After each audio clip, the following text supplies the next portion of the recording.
അല്ല അല്ല എത്രാമത്തെ പൊങ്കാലയാണെന്ന് എനിക്ക് കൃത്യമായിട്ടൊരു ഉത്തരം തരാൻ പറ്റത്തില്ല. കാരണം കഴിവതും വർഷങ്ങളിൽ ഞാൻ ഇട്ടിട്ടുണ്ട്. ദേവി അനുഗ്രഹിച്ച് മിക്ക വർഷങ്ങളിലും എനിക്ക് ഇടാൻ സാധിച്ചിട്ടുണ്ട്. ഞാൻ എണ്ണിയിട്ടില്ല, അതാണ് സത്യം. ഇന്നലെ രാത്രി എത്തി. ഇങ്ങോട്ട് ഇന്ന് രാവിലെ ഒരു 7:30 ആയപ്പോഴാണ് എത്തിയത്.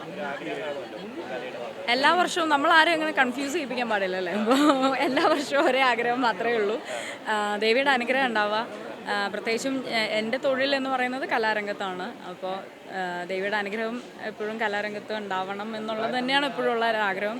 പിന്നെ എല്ലാവരും പ്രാർത്ഥിക്കും പോലെ ആരോഗ്യം, കുടുംബം, അമ്മയുണ്ട്, ബ്രദറുണ്ട്. അപ്പോൾ അവരുടെ എല്ലാവരുടെ ആരോഗ്യം എല്ലാം അങ്ങനെയുള്ള ഒരു ഇന്ന സ്പെസിഫൈ ചെയ്ത് ഞാൻ ഇന്ന ഇത് വരണം എന്ന് ഇതുവരെ പ്രാർത്ഥിച്ചിട്ടില്ല. ഇനിയും അങ്ങനെ തന്നെ ആയിരിക്കും.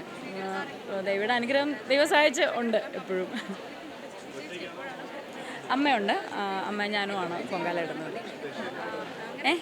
ഇല്ല, പൊങ്കാല പായസം ഇല്ല, ഈ തിരക്കൊന്നും കഴിയട്ടെ എന്ന് വെച്ചാൽ. ഇന്ന് പോരാത്തിൽ നല്ല തിരക്കാണ്, ഞായറാഴ്ചയാണ്. അപ്പം കുറച്ചുകൂടെ തിരക്കുണ്ട്. പിന്നെ ചൂടൊന്നും വകവയ്ക്കാതെയാണ് എല്ലാവരും നിൽക്കുന്നതും. ഇപ്പം കുറച്ചൊന്ന് തിരക്കൊക്കെ ഒന്ന് ഒഴിഞ്ഞിട്ട് ഒരുപാട് പേരുണ്ട്. അതാണ് നമുക്ക് ഏറ്റവും വലിയ അതിശയം. കാരണം ഇവരെല്ലാവരും ദൂരെ എവിടേക്കോ ആണ് പൊങ്കാല അർപ്പിക്കുന്നത്. അവരവിടെ എല്ലാം റെഡിയാക്കി വെച്ചിട്ട് നമ്മളെ കാണാനായിട്ട് ഇങ്ങോട്ട് വന്നിരിക്കുകയാണ്. അതൊരു വലിയൊരു അനുഗ്രഹമല്ലേ. ഞാൻ ആദ്യം പറഞ്ഞതുപോലെ തന്നെ അതാണ് ഏറ്റവും വലിയ അനുഗ്രഹം എന്ന് പറയുന്നത്.